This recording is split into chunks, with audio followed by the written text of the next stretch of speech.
La méchante belle-mère, avec un sourire sournois, se tenait dans la cuisine, planifiant le dîner qu'elle avait préparé pour son fils et sa femme, inconsciente du drame imminent. Elle avait entendu une infirmière dire à sa belle-fille que certains aliments étaient très mauvais pour elle en raison de son cancer du côlon. En apprenant cela, la belle-mère avait éprouvé une joie sourde, imaginant déjà le montant de l'assurance vie de 5 millions de dollars.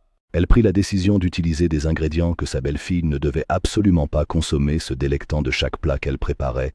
Une nuit, alors qu'elle savourait son propre plat avec délice, elle attendait impatiemment de voir l'état de santé de sa belle-fille se détériorer.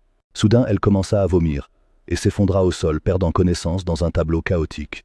Son fils et sa belle-fille la transportèrent d'urgence à l'hôpital, où un médecin leur demanda si elle avait connaissance de la vérité sur son état. La mère se réveilla, et en entendant les mots « cancer » en phase terminale, un sentiment de terreur la saisit, la plongeant dans une panique incontrôlable.